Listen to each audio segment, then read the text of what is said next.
Hello, everyone, and welcome to the Irish Abroad Show. We're back after a brief sabbatical for the international break, a successful international break, I might add. I'm joined by Jer Browne. Jer, how are we? Did you enjoy the internationals?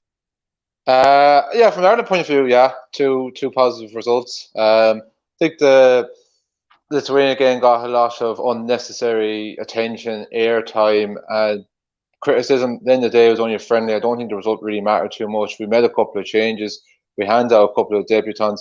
Wasn't our finest performance. Still thought we did enough to win the game. We got there in the end with a wonderful goal from Troy Parrish, who hopefully now will really start kick off in a green shirt.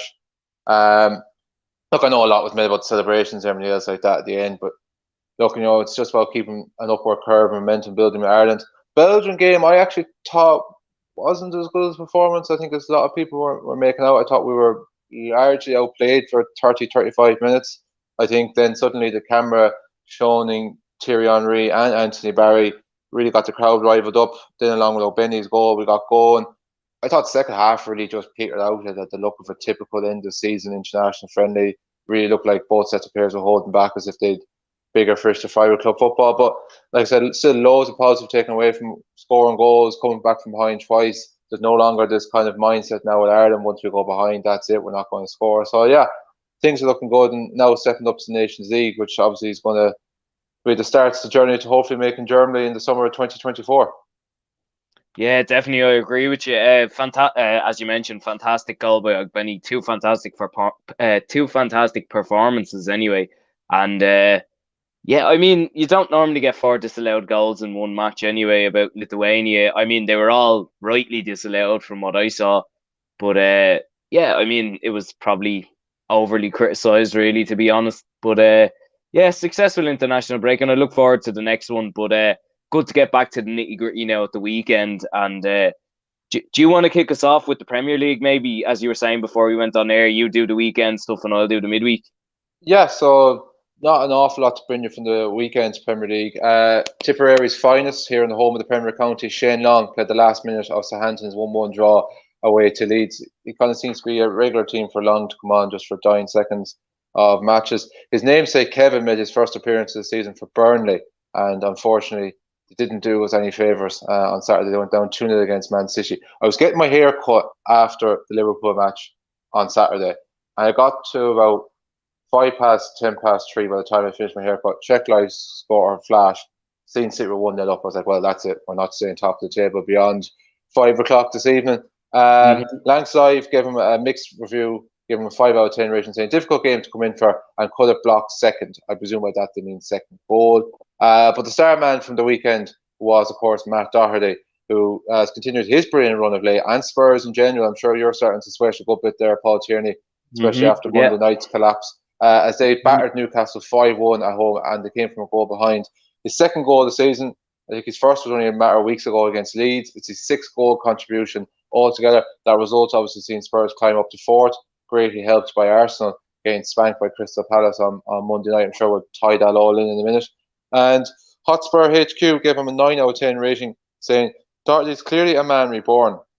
Playing out possession on the left, the Irishman didn't miss a beat. Controlled, posed, and sound defensively. Doherty also offered Spurs a constant threat going forward. Doherty, who finished neatly with a glancing header, Tottenham's second goal after uh, scored Tottenham's second on a wonderful cross from Harry Kane. He also sublimely set up Emerson Royale, who scored his first goal for the club. Outstanding performance from Doherty, who was looking every part Spurs player purchased from Wolves a couple of years ago. I forgot to mention as well, he actually got an assist in that game.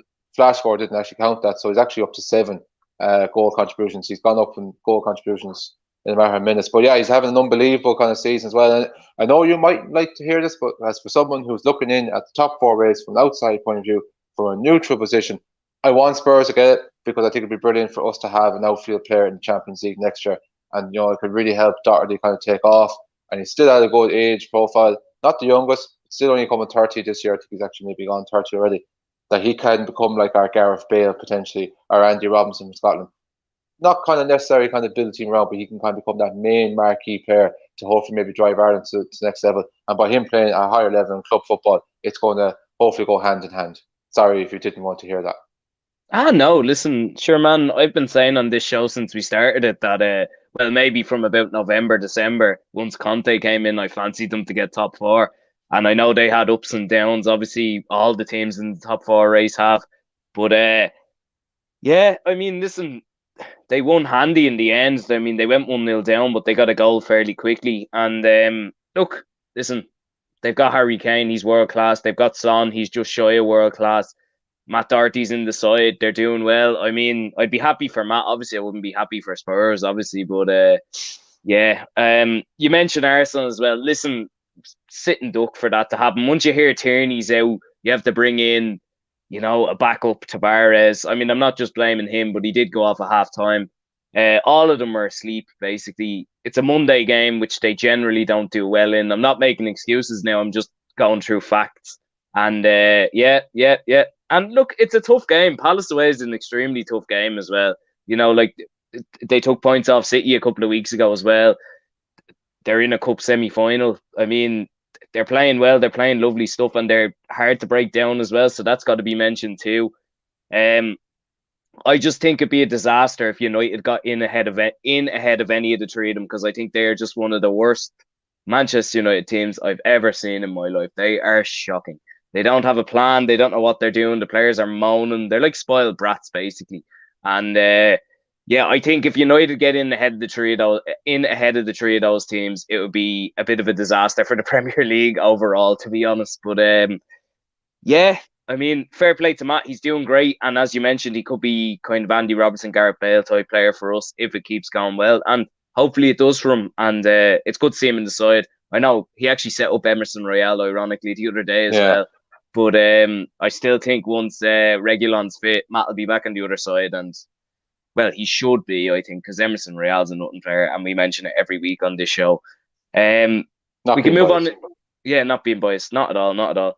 There's only one bit of action from midweek anyway, and I'm sure we're all well aware of it. Nathan Collins got his first Premier League goal last night against Everton in a massive, massive win for Burnley against Paul Nealon's Everton, shall we mention. And it's getting a bit sweaty now for Paul. I tell you, I know I was saying it, but I didn't actually believe it, but I'm starting to believe it a little bit now. I think they might be gone. My WhatsApp was lighting up last night with people saying that they're gone. I think I've even maybe said the same thing as well to a couple of people. Sorry, Paul, in advance of making this joke. If you are listening, I think we're going to see two. I think we're going to see both Merseyside clubs playing on Tuesday nights next season in two different competitions. It's not looking good. Like I thought a couple of weeks ago, they got the win on Paddy's Day against Newcastle. I was thinking, right, like everyone's going to say they don't see where this win is going to come from Everton. I was kind of like, but now they've got the win, they've got the talent, they should kick on. It's clearly shown that's been a false victory because they got spanked 3 days later by Crystal Palace, and now they've lost 2 games since the international break. I think they've got Manchester United now as well at the weekend, which now that's a game they. That's an interesting game because I completely back up what you were saying. Man United, I only seen the highlights of the match today. Man United were awful against Leicester and should have lost that game. And even though the table will still say there's a good chance of getting top 4 because they're only 3 points off it, and I know this is the game's in hand and everything like that, but I just cannot see for the life of me how Man United would get top 4. Yeah, I think as well you worry from everything point of view when you look at that fixture as well. I think they still have to play Liverpool. I think there's Chelsea in there as well. I don't know why I seen on a tweet last night Leicester including that. Leicester are 12th, so I don't get why Leicester are including that. But anyway, I think they've even got to play yourselves as well. Actually, they're coming towards the end of the season as well, going to the Emirates, which I know they won there last season, but in general, I don't remember them having a fantastic record there. Yeah, it's not looking good for them. And like I said, at the moment, it's very, very tight because I think, as you see, like one result can really change everything. Suddenly, I was only saying the show 2 weeks ago, I still thought, Brentford could get sucked back in. Then they go to Stamford Bridge and beat Chelsea, and now you're thinking like, well, they probably only need one more win. They should get that. Newcastle slipped off. Could they be the team that could potentially get sucked back in? So you don't know. It's going to be very, very interesting. But yeah, if you're an Everton fan, like I think you're probably just going to shed a lot of weight over the next couple of weeks just from pure nerves and pump and sweat watching them and everything else like that. Like, yeah, definitely. I mean, I didn't see highlights at all last night, but it's just the score lines they're being beaten by, like, and they're conceding goals at a really alarming rate. But Lampard is known. Now, I know he's only had 2 jobs, but he's not a good defensive coach, So I don't know why they'd bring. Like, I'm not saying bring in Sam Allardyce to sort it out, but like, I mean, when you're down the bottom and you're sweating, you don't need Frank Lampard to come in and try and save you, because he's not going to get like. Well, I suppose they did beat Newcastle 1-0. Like they're just woeful. Like as Sean Dyche said last night, I don't think these lads know how to win a game. And Yeah. I mean, I think that sums Everton up, really, to be honest. Well, unless it's against Arsenal. But look, yeah, we'll crack on anyway. Bad times for Everton and Paul, but fair play to Nathan Collins on getting his first goal. And he's been involved a lot more as well because of Ben Mee's injury, which is great to see. Yeah, I think that should have been probably really the Yeah. talking point that we should have led with from here instead of us kind of bad mouthing and bladder and Everton. Like, it was fantastic to see. Yeah. Like, even though he's probably still isn't double figures, hasn't played obviously week in week out, but you still have to say in terms of a breakthrough season in the Premier League, it's been a real success for Nathan Collins. And from that point of view as well, like similar to what I was saying about Matt Doherty, it would be great, like, because I don't see Nathan Collins being a Premier League player at Burnley go down. Now, I still don't think going back to Championship would be a bad move from his young profile, but you can just see like he's got a taste of Premier League. I'm sure he's kind of like, I could dip my toes in this even more next season. One of the two regulars, Tarkowski or me, will probably be gone. Like, so, yeah, great moment for him last night. And like I said, that probably should really be the main talking point from an Irish point of view. I know obviously Everton have a massive following here as well, but it's fantastic to see another young player coming through like that. Yeah, definitely, and fair play to him on that. And as you said, we should have probably started off with that rather than going into Everton's disappointing. Yes, shame on us. But no shame as Coleman last night. I think he pick up a knock. Yeah, he picked didn't up play a knock against West Ham either, like, so. No. Maybe Lampard's changing up and taking out his best defender. Who knows? But I did see. Was it Mason Holgate that scored from the weekend? Yes. He wasn't down to start, and he only got thrown in after the pre-match warm-up. So I don't know. I didn't see the game. I only seen the highlights on the Sky Sports YouTube channel. Maybe someone might be throwing the comments. Maybe Coleman picked up an injury in the warm-up, and that's possibly why, because he wasn't even named among the subs. So yeah, that could have been. That could have been. That's just taking that anyway. But will I move on now to the weekend's championship action?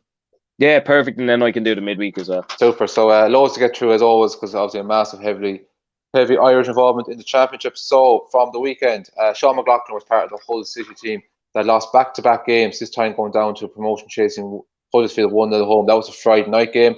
Then on Saturday, Micheal Obafemi was probably the star of the show. From the weekend, he scored 2 goals as Swansea City completed the league double over their arch nemesis and rivals Cardiff City 4-0 away from home. That's now 9 goals this season for Obafemi, 8 since February, and that's 3 braces in the last month. He definitely is in the form of his life, and there's no two ways about it. He is certainly, with this type of form, give himself every chance of getting back into the Hampton team for next season if he can, keep this up for the rest of the season, get a good pre-season under his belt.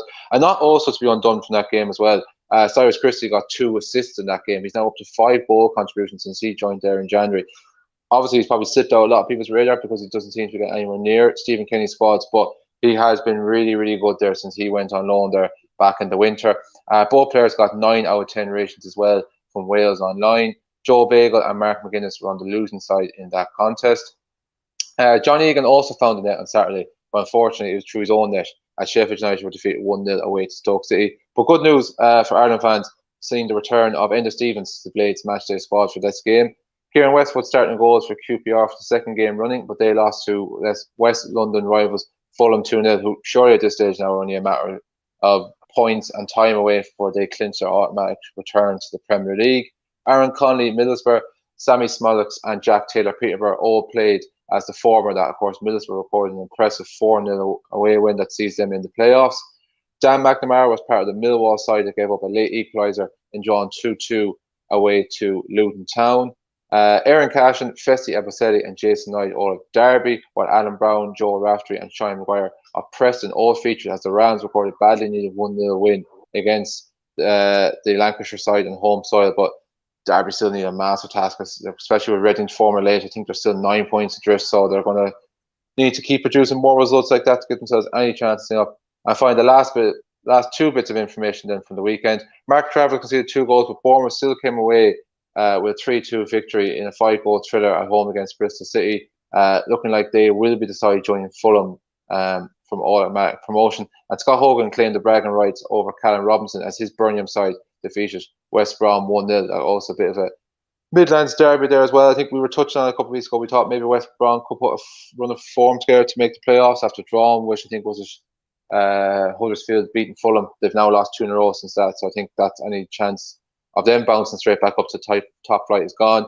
Do you want to run through the midweek action, and then we might just give a little bit of a quick synopsis from the championship action altogether then? Yeah, definitely. So start off with Tuesday night. There was a clean sheet for Cyrus Christie and Micheal Obafemi as Swansea recorded their second win in 3 days with a 1-0 win over Dan McNamara's Millwall. Peter Chioso and Jack Taylor both played in Peterborough's 1-1 draw with Luton. Chioso obviously playing for Luton and Jack Taylor playing for Peterborough. Sammy Schmoddix came on that for the Posh as well. There was a clean sheet for Greg Cunningham and Alan Browne in Preston's 1-0 Derby win over Blackpool, which Richard Keogh also played in for the away side there. There was a clean sheet for John Egan and Enda Stevens in Sheffield United's 1-0 win over QPR. Jimmy Dunn and Jeff Hendrick on in the side for the away side there. And on Wednesday night as well, I'm not sure. I know Middlesbrough were playing Fulham, but I'm not sure if Aaron Connolly was on at all. But Fulham won 1-0 anyway. So, look, as you said, further enhances their chances of going automatically up. Well, they're up anyway, that's for sure. And another one on Wednesday night, West Brom beat Bournemouth 2-0. Jason Malumbi, Darragh O'Shea and Callum Robinson helped West Brom there. They all came on as subs. And Mark Travers was part of the Bournemouth side that were beaten 2-0. So after winning on Saturday, a disappointing result for Bournemouth in one of their games in hand. And look, it's still open for automatic promotion there as well. So, plenty to talk about in the Championship as always. Will we do predictions on who we think are going to get the key placings come the end of the season? I think we can all say Fulham are definitely going up. I'm still fancying Bournemouth just purely because they got that big win against Huddersfield a couple of weeks ago. We touched on the game in hands. There's a bit of daylight there, although didn't take full advantage. The playoffs now, then, that's a minefield. Obviously, I'm going to go for Huddersfield. I think Nottingham Forest will sneak in. I was really impressed with them in the FA Cup a couple of weeks ago against Liverpool. At least should have brought the game to extra time, if not, probably won it. I think they're on a really good run of form late. I think they'll get in. And I'm going to go for... I definitely don't think Blackburn will make it. I think they're in free fall. I just have this sneaky feeling, again, maybe I just think because they're punching above their weight as opposed to the two teams, I think Sheffield United and Middlesbrough, and I think Luton will miss out, although they've been absolutely unbelievable this season. But it's just because of the fact that I never expected them to be there, and I'm kind of like, this bubble's going to burst at some stage where Middlesbrough have been knocking the door for a couple of years. Sheffield United have the experience and quality in the Premier League for the last 2 years. I just think that they will get through, and I'll probably go for... You know what? I'll go for Nottingham Forest, sneak in 6th spot last day, carry that momentum and win it. And we get our retro 90s Premier League back next season. Yes, definitely. Right. Obviously, you have to go with Fulham for promotion. They're pretty much done anyway. I think they can probably do it in the next week or two. I think Bournemouth will miss out on automatic because they're just so dodgy. I think Forest will pip them because Forest have 2 games in hand as well. And you're going for Forest to go all the way up to second? Yeah. That is bold. That is very, very bold. I think they will. I think they will, and they have to play Bournemouth as well. So if they win their 2 games, I think one of the games in hand. Doing their research here. I was looking at it last night. I just happened to have a look, but look at them in the FA Cup as well. They gave you a hell of a game as well. I know they beat us, they beat Leicester, the holders, and they beat Huddersfield, who were in and around them as well. So that's got to be mentioned too. I just think they're flying, and every time I look at them, they're winning. So that's. I just think they'll pip it. I think Bournemouth will take 3rd. Bournemouth, Huddersfield, Middlesbrough and Sheffield United for me in the playoffs. And I think Chris Wilder will get Middlesbrough up just because I think they have a bit about them. Even against Chelsea, okay, they were beaten 2-0, but they did look like they had a bit about them. It wasn't a handy 2-0 win, but it wasn't you know what I'm trying to say. They had a bit about them anyway. The Premier League pedigree as well from their FA Cup run, knocking out Manchester United. I know it was on penalties, but they still drew a 90-minute game at Old Trafford. Okay, they needed extra time to beat Spurs, but again, they still drew a 90-minute match at the Tottenham Hotspur Stadium. And look at the run of firm. That was probably the turning point in Spurs season. But that was the big kick up the arse that has turned their season around. So yeah. In terms of relegation, I think Peterborough, they're definitely gone. Fulham, I think it's probably going to be confirmed in a couple of games' time. I think the bottom 3 is going to stay the way it is. I just think Reading are on enough of run of form and they've created enough of a gap. I just think Derby, they've just put so much in. In normal circumstances, they'd be sitting pretty mid-table. and they just have to kind of keep going. I just think as well. Now looks like there's a little bit of positivity in the off the field situation that might help a little bit, but I just think there's too much ground there to make up for themselves and Barnsley. I think they'll, along with Peterborough, be in League One next season. Yeah, I think Reading have improved a lot since Paul Ince came in, and look, they'll probably just stay up, and I think it's the three that are there at the minute: Barnsley, Peterborough go down. Unfortunately for Derby as well, they put in so much, as you said. The Irish lads are well involved, and they're still winning games here and there as well. Games they probably shouldn't be winning, but yeah, it looks like the three of them, particularly for Barnsley as well. Sure, they were in the playoffs last year, and I mean, losing the manager for them, Ishmael, who went to West Brom, who's now not at West Brom anymore, that's a killer. And he was obviously the big difference there. And I remember watching them on Good Friday last year. They were playing Reading, and the two of them were going for playoffs. Like, the two of them were fighting for playoff spots. And then now the two of them are down the bottom, and they were playing on the weekend as well. And it's just mental, like, you know, it's mental how it changes in that division. Yeah, but look, it's mental. why not?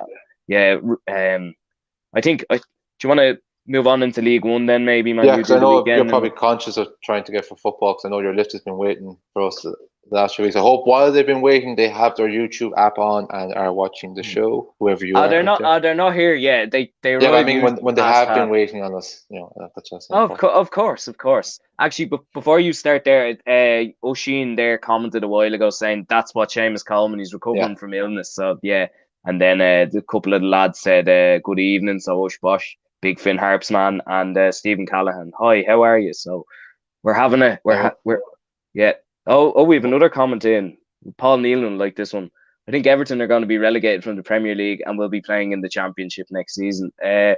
Looking very likely, Eugene. Anyway, looking very likely at the minute. Anyway, we'll crack on. How do we get the comment? We'll crack on to a league that Everton will be in 2 seasons' time, and that is League One. Only joking. Could happen. Like they could do a Sunderland. I'll go through the weekends, just a small bit of here to get through. So James McLean got his 9th goal, his 10th in all competitions, by scoring a Wigan's 1-1 draw with fellow Lancashire outfit Bolton Wanderers. Anthony Pilkington scored his 4th goal this season as Fleetwood bet Crew 3-1 away. And then finally, done a bit of major information I have from the weekend is after claiming numerous assists in previous weeks, Anthony Scully was finally back on the score sheet for the first time since January, finding the net in Lincoln's 2-1 win over Charlton. Despite his goal drought of nearly 3 months, it's still 9 goals this season in the league and 13 in all competitions. So he's still having a very, very encouraging season, is Anthony Scully. Yeah, definitely. Obviously, as you mentioned, he got injured, but he's back now. And I think Lincoln's form really dipped when he went out. But, I mean, they've kind of saved themselves now as well, really. They're not involved down the bottom, so that's good to see anyway. And they're a good side as well. Had a good cup run not too long ago as well when they were in the non-league. So a well-liked club as well. I think Alan Power was playing for them at the time when they... He was the captain at the time, yeah. Got his move to Kilmarnock on the back of that, actually, yeah. So, yeah. Yeah. And... anyway, we'll move on into midweek as well. A bit more action in midweek as well. A lot of Irish action, actually. So Troy Parrott and Conor Coventry both got a goal in MK Dons 2-1 win over Crewe. Warren O'Hara played in that as well. So the lads keeping up their fine form there. And MK Dons not letting go of that automatic promotion. The 3 teams right up there, Wigan, Rotherham and MK Dons. There was a I was on the wrong one there. Will Keane got another goal this season. And Jamie McGrath was back from injury. He came on the 90th minute for Will in their 3-0 win over Accrington Stanley. So that's for Wigan as well. So Wigan again, not stopping, the same goes there. And interesting one on Tuesday as well. Kieran Sadlier scored a penalty past Gavin Bazunu this time. He didn't down and turn his cross all those years ago. And Aidan O'Brien scored for Portsmouth that night as well. So a load of Irish involvement in that game as well. Marcus Harness, Sean Raggett, Ronan Curtis, Gavin Bazunu, as I mentioned, and Sean Williams all playing for Portsmouth as well. It's basically like the Ireland B team, really, besides Bazunu, isn't it? It's like Preston North End there from a few years ago, and they were full of Irish. Still full of Irish. Like Greg Cunningham is just a name that I've been thinking about since Man City before they got the money. You know, 4 Irish players in the books. Yeah, that's a good point. Yeah, it's mad. It's mad. But that's all I've got from League One anyway. But still, loads of action, and I mean, loads of lads fighting right at the top of it. And there's a couple of teams there, a couple of players who could play at the highest level in the Championship or even lower level in the Premier League, if you think about it. Yep. So I'll run through League Two. I just have one bit of information from the weekend, and that was Harry Chiedozie got an assist in Port Vale's 2-1 win away to Barrow. And the same player was on the score sheet again for Port Vale on Tuesday night, but it has evaded me who he scored against. If you have it there, Paul, maybe and save my blushes. Who was it? Sorry, Harry Chiedozie. Who's he play for? Port Vale. Port Vale. Tuesday night. Mansfield, I think. No, it wasn't Mansfield. So he scored against his former employers. I don't think. Look, I just want to do the unprofessional thing and just resort to Google. While I'm doing that, if you can tell us if you have anything else to bring us from League Two on the weekend. Anyway, there was a couple of clean sheets for Mansfield. They beat Northampton 1-0 on the weekend. Stephen McLaughlin played in that, and John Joe O'Toole and Stephen Quinn were there also. And it was a clean sheet for the lads at Rochdale as well. Jimmy Keohane, Owen O'Connell, Corey O'Keefe, and Liam Kelly all playing there. So a load of Irish involvement in League Two, but always very difficult to find as usual. Yeah, and it was Salford that he got that goal. It's the only goal of the game as well. So Salford. Sorry, I'm away at the Fairies, man. I'm away at the Fairies. I can't say much either, like so. Yeah. Scotland anyway. So I can do Scotland. Will we touch on the EFL Trophy final first, maybe? Yes, the EFL sign off in England. Final. God, yeah. I'll do that anyway. So Chiedozie Ogbene, he got a wonder goal at Wembley as well. Fantastic goal. As Rotherham, they scored very late to get it to extra time. Then Ogbene came on, scored a wonder goal, and he grabbed an assist as well as Rotherham beat Sutton United 4-2 at Wembley. What a game. What a goal as well. Joshua Coyote involved as well. It always seems to be like one of the best games of the season, the EFL Trophy. It just throws up bucket load of goals. Remember a couple of years ago, Sunderland Portsmouth went all the way to penalties. And like again here, 6 goals. I think they had to get a goal very late on to force the extra time. And an absolute cracker as well from Chiedozie Ogbene to get the winner. I'm making a call here. Now, maybe I've missed out. I haven't heard it. But how have we not got a chance for this man yet at the Ireland matches? Like, he's a cult hero already. His international record is unbelievable as well. Like, so I'm calling on all Ireland fans, let's get something ready for next June. And there's definitely, one way or another, I think he'll be a championship player next season. The question is, though, whether he'll still be a Rotherham player or not, though. That is interesting. I think even if they go up, I still wouldn't be surprised if... I don't mean to be disrespectful towards Rotherham, because I think their main soul and focus would be to just put everything into staying up in League One next season, which is understandable. But a more promotion-based kind of team might kind of snap them up in the summer. Yeah, I think so. I mean, even a team who comes down from the Premier League maybe, or a team who just stays up, should be looking at this guy. He's fantastic. Like, he goes and plays midfield for Rotherham as well. Plays in a number of different positions, and then he's up top for Ireland, and he looks like such a threat as well. It's fantastic in the last couple of international windows as well. Confidence, abundance of confidence, and fair play to him. And look, we're just delighted we have him. That's it. That's all we've got to say. We're just delighted with that. Do you want to do Scotland, and then I can do the rest of the world and Europe and stuff as well? Yeah, or? That's fine. Yeah. So I just have Scottish Premiership. So if you maybe have anything from the lower leagues to add, you can feel free to do at the end. So Dan Cleary played 90 minutes as St Johnstone bet Livingston 1-0 at home. Aaron McAniff played 63 minutes for Hearts as they drew 1-1 with struggling Ross County away. Colin McCarthy was among the goals for St Mirren, but they lost 4-2 away to Motherwell. Joe Shaughnessy, Conor Ronan, and Alan Power all featured in this game as well for St Mirren, while Ross Tierney came off the bench for the winning side.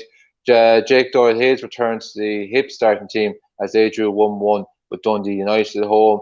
And lastly then, Ian Lawler, Ryan Sweeney of Dundee and Johnny Hayes of Aberdeen all played in the 2-2 draw between both respective sides. And of course, in the big game on Sunday, with Celtic beating Rangers 2-1, no Irish involvement on the field of play, but James McCarthy was on the bench. Massive win for Celtic to come from a goal behind. Back-to-back wins against Rangers. First time in a good while they've won at Ibrox, and it now looks like it's their league to lose. Yeah, definitely agree. I was watching it myself, and some of the carry-on from the Rangers fans should be said was not very pleasant, particularly when they threw the glass in Joe Hart's box. I don't know why you would do that, because if Joe Hart doesn't stand on it, one of your players could stand on it. So I don't know. Plus, Joe Hart is from England, so I don't understand the whole process of what they're trying to do there. But yeah, great win for Celtic. Fantastic win. They deserved it as well. It was actually a very good match. Even in the second half, there was no goals, but there was a lot to talk about. Yeah. But it's always a good game. It's always a good game. It's never like there's always blood and guts and everything, and that's what Never you want. dull. No, never dull, never dull. But just on the Rangers fans, as good old Father Ted Critty would say, those Protestants up to no good as usual.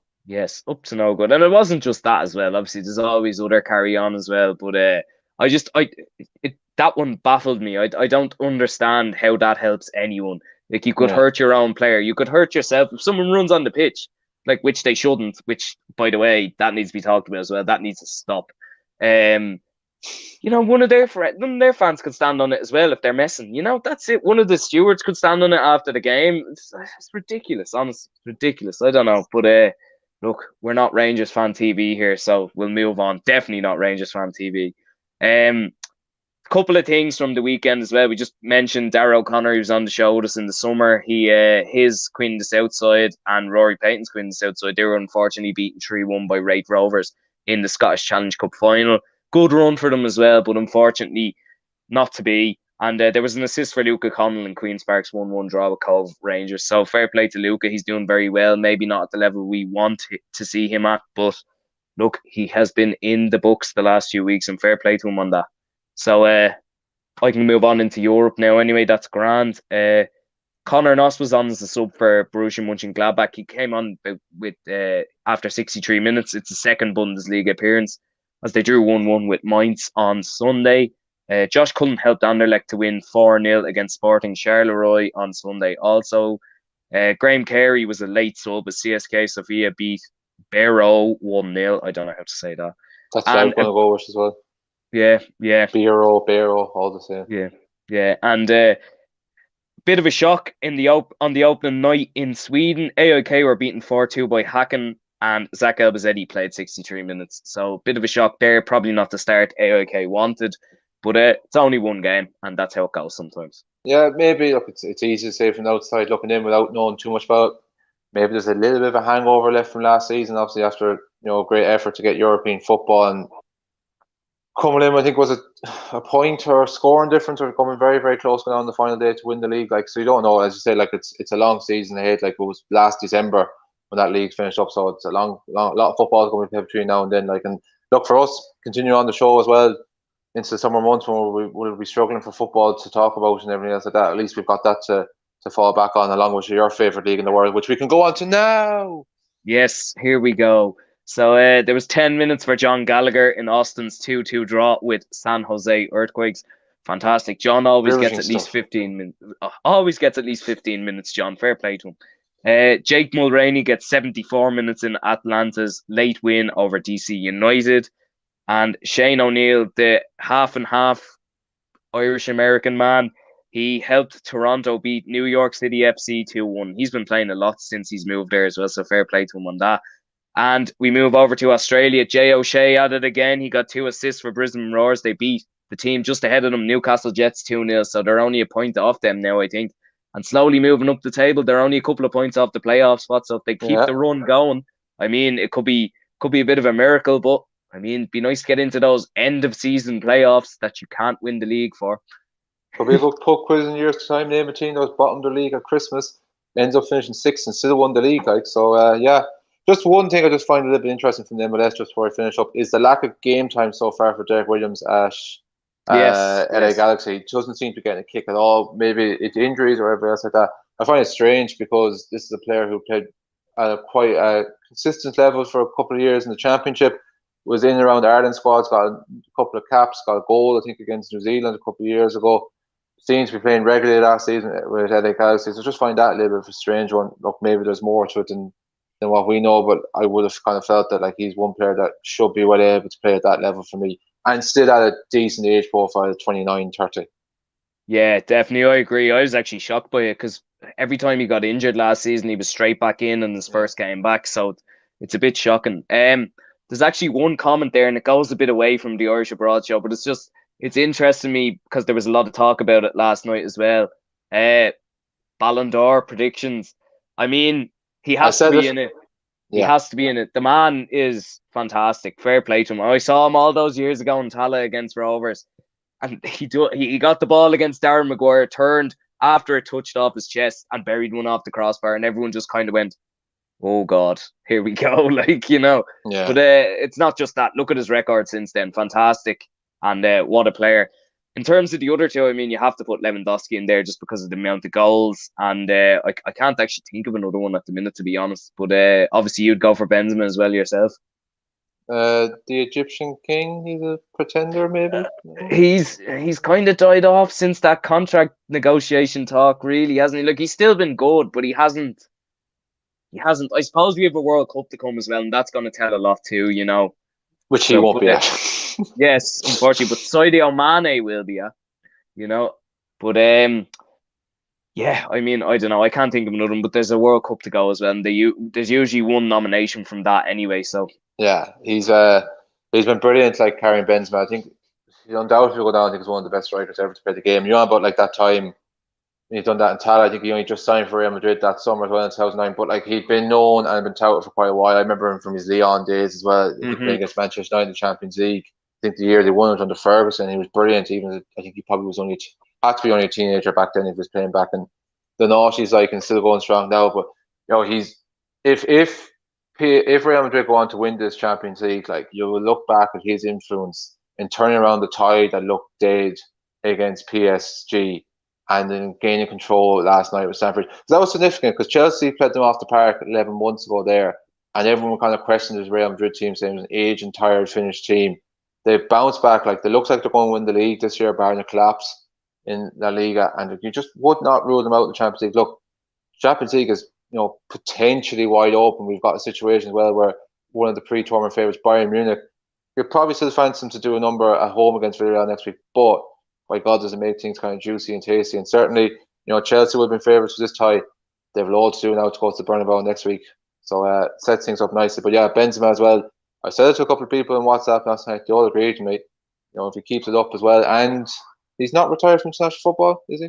No, he came back in for the Euros. So he'll probably... That's the only shame that he didn't get a medal, obviously because of off-the-field circumstances. But he hasn't got that World Cup medal in his back pocket from 2018 because he would have the collection then. I think there'll be no disputing him being in the category of one of the greatest of definitely his generation.